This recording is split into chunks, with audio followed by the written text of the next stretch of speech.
When a narcissistic woman encounters a healed empath, the first thing she senses is not strength in the dramatic sense, but absence, an absence of wounds. This is subtle, yet unmistakable. A healed empath no longer carries the emotional openness that once invited intrusion. Their presence is calm, grounded, and contained. They listen without absorbing, care without overextending, and engage without losing themselves. What once appeared as softness is now integrated strength. And this shift is deeply unsettling to someone who relies on emotional fractures to feel powerful. From a psychological perspective, unhealed empathy often broadcasts unconscious signals: guilt that can be exploited, a need to be chosen, a fear of abandonment. The narcissistic personality is exquisitely sensitive to these signals, but healing changes the signal entirely. The empath no longer seeks validation through sacrifice. They are no longer motivated by the hope of being understood or saved through connection. As Carl Jung observed, individuation occurs when a person integrates their shadow and no longer projects unmet needs onto others. The healed empath has done this inner work. What the narcissistic woman now encounters is someone who does not rush to explain themselves, does not overcorrect misunderstandings, and does not feel compelled to earn affection. There is emotional warmth, yes, but it is selective and self-respecting. This creates a psychological vacuum. The usual tactics have nowhere to land because there is no open wound to press against. The empath's silence is not withdrawal. It is clarity. Their boundaries are not defenses. They are expressions of self-knowledge. Philosophically, this moment represents a collapse of illusion. Narcissistic dynamics depend on asymmetry. One person chasing meaning, the other controlling access to it. When the empath heals, symmetry returns. Two complete individuals stand in the same space, and the narcissistic structure cannot survive equality. The narcissistic structure cannot survive equality.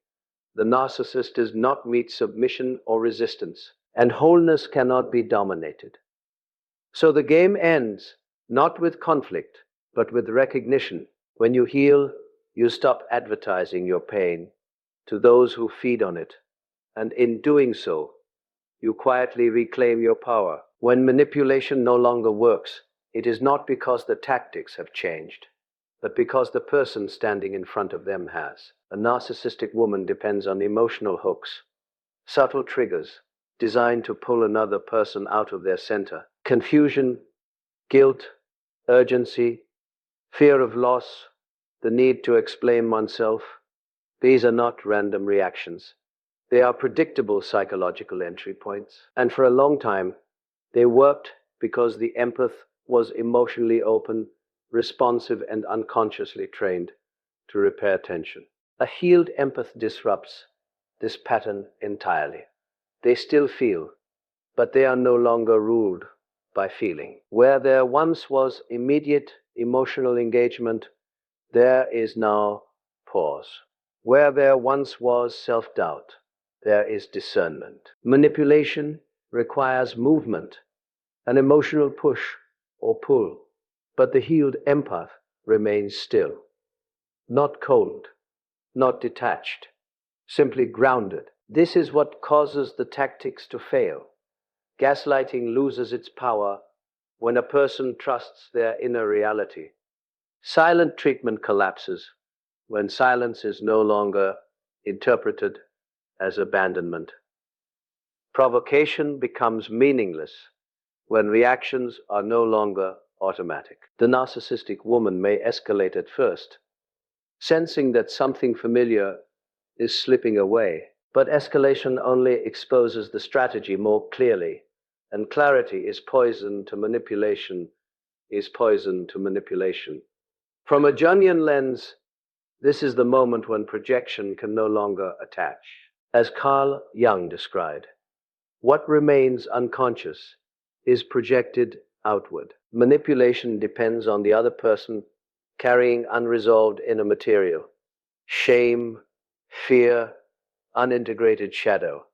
Healing integrates these elements back into the self. The empath no longer hands their psyche to another for regulation. They become self-contained. This is why the healed empath does not argue endlessly or seek to be understood. They understand themselves. They do not need to win the emotional exchange because their sense of worth is no longer negotiated in conversation. Calm replaces confusion. Boundaries replace explanations.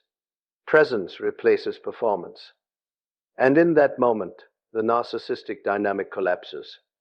Not dramatically, quietly, because control only exists where reaction exists.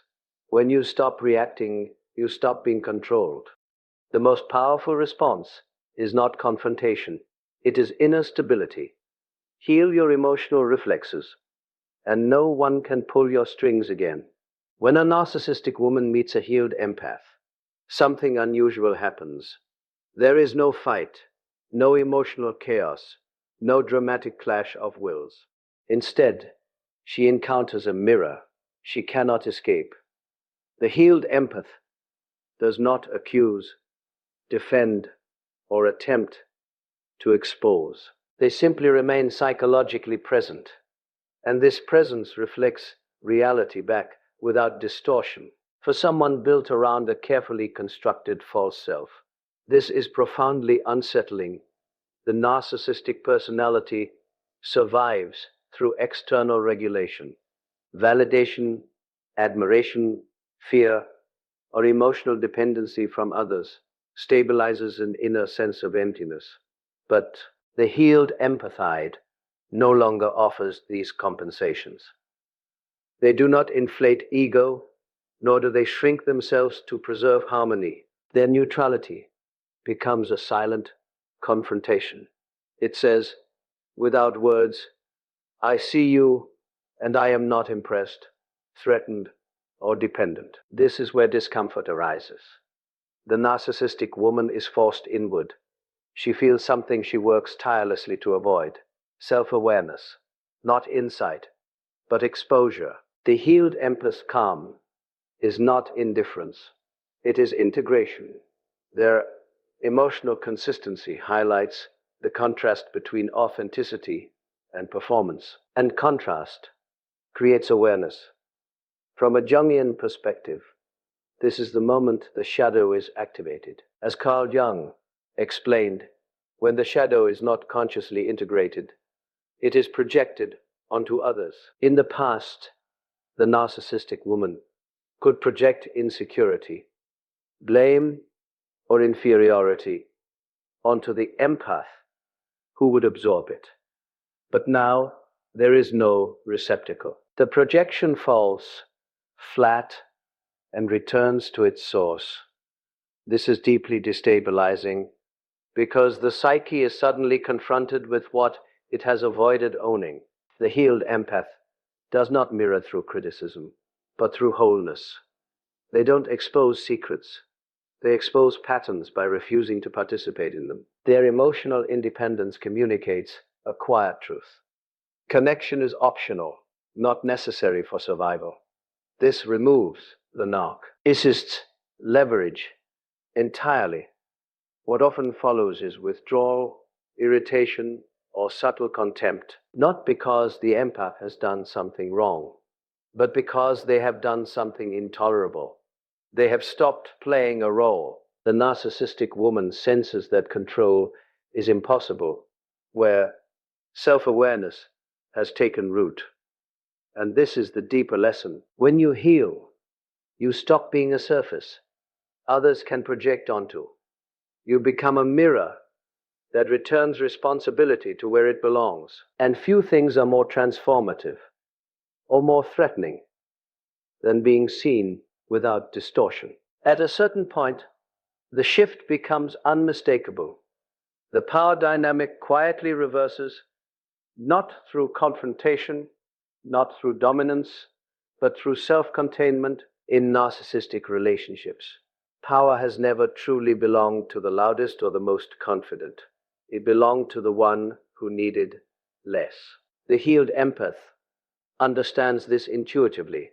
They no longer negotiate their worth through attention, approval, or emotional intensity. And this alone alters the entire structure of the interaction.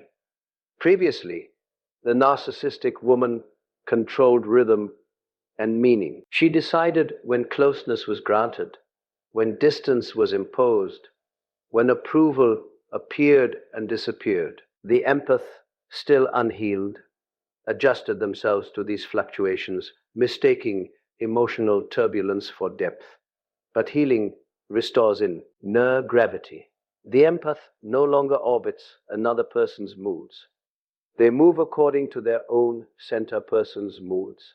They move according to their own center purse. This is deeply destabilizing for someone accustomed to control. The narcissistic woman senses that the empath can now leave without emotional collapse. There is no pleading, no urgency, no fear-driven attachment. And where there is no fear of loss, manipulation has no leverage. The healed empath does not threaten departure. They simply have the capacity for it. That quiet capacity changes everything. From a psychological standpoint, this reflects a return of agency. As Carl Jung emphasized, psychological maturity emerges when the individual withdraws projections and assumes responsibility for their inner life. The healed empath no longer seeks completion through another person. They are whole, and wholeness does not bargain. It chooses. This is when the narcissistic woman feels the imbalance she once exploited turn against her. She may attempt to reassert dominance through charm, withdrawal, or subtle tests. But the empath no longer responds predictably. They are not defiant. They are self-directed. And self-directed cannot be controlled from the outside. The true reversal occurs here. The narcissist becomes reactive, while the empath remains grounded. The one who once chased now observes. The one who once feared loss now understands choice. Power returns to its natural place, not in control, but in autonomy. And this is the invitation for reflection. Ask yourself who sets the emotional tempo in your life. When you reclaim your inner authority, no one can rule you through uncertainty again. Power is not taken. It is remembered. There comes a moment when the narcissistic woman realizes something essential is missing. The energy no longer flows toward her. The emotional attention she once relied on, admiration, reassurance, reaction, even conflict, has quietly disappeared. This is because narcissistic attachment is not built on connection in the true sense, but on supply. Attention, emotional charge, and psychological responsiveness are the fuel, and a healed empath no longer provides it. In earlier dynamics, the empath's openness created endless points of access. Love bombing felt intoxicating because it met an unconscious hunger to be seen. Provocation worked because it stirred self-doubt. Even pain maintained connection because intensity was mistaken for intimacy. But healing recalibrates the nervous system. The empath no longer confuses stimulation with meaning. Emotional chaos no longer feels like depth. It feels like noise. This is why the usual strategies suddenly fail. Excessive charm feels hollow. Playing the victim no longer activates rescue instincts. Withholding affection no longer triggers panic. The healed empath does not reward dysfunction with attention. They do not punish it either. They simply disengage emotionally. And this neutrality is devastating to a narcissistic structure that depends on constant feedback to feel real. From a Jungian perspective, this reflects a withdrawal of projection. As Carl Jung observed, when individuals reclaim their psychic energy, they stop animating the unconscious patterns of others. The healed empath no longer lends life force to someone else's false self. They redirect it inward toward purpose, creativity, and grounded presence. The narcissistic woman senses this loss immediately, not as logic, but as depletion. What follows is often irritation or restlessness. The narcissist may label the empath as boring, cold, or changed, but what she is really experiencing is starvation. Without emotional supply, there is nothing to attach to. No hooks, no charge, no drama to metabolize. The connection with us not because of rejection, but because there is nothing left to feed on. This is the quiet power of healing. You don't have to fight, explain, or expose. When you stop supplying what drains you, unhealthy dynamics end on their own. So reflect on this. Where is your emotional energy going? And who is living off it? Reclaim it and watch how quickly false connections fall away. The final shift is almost invisible, yet it is the most decisive of all. The healed empath is no longer playing the game. There is no announcement, no confrontation, no dramatic exit. The rules simply stop applying. Narcissistic dynamics require participation, reaction, pursuit, resistance, or emotional investment. Without these, the entire structure collapses. And the healed empath understands this at a level deeper than strategy. Your should. They have outgrown the need to win. In the past, the empath may have tried to prove truth, seek closure, or be recognized for their sincerity. Those efforts kept the game alive. Healing dissolves that impulse. The empath no longer needs validation from someone who cannot truly see them.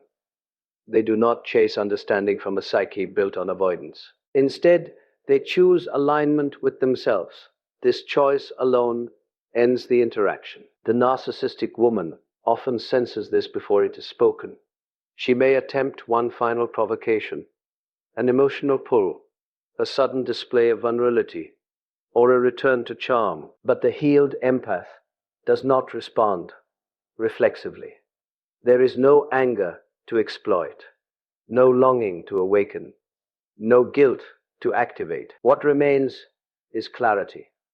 And clarity does not negotiate with dysfunction. From a Jungian perspective, this moment reflects individuation in action.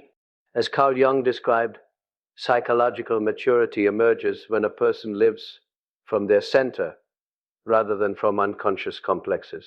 The healed empath is no longer driven by the complex of the rescuer, the fixer, or the abandoned child. They act from consciousness, and consciousness cannot be manipulated. This is why the ending feels abrupt to the narcissistic woman, not because she is defeated, but because the field of play disappears. There is no enemy, no admirer, no audience. The healed empath has stepped out of the role assigned to them. And without roles, the narcissistic script cannot continue. What remains is peace, not passive, but earned.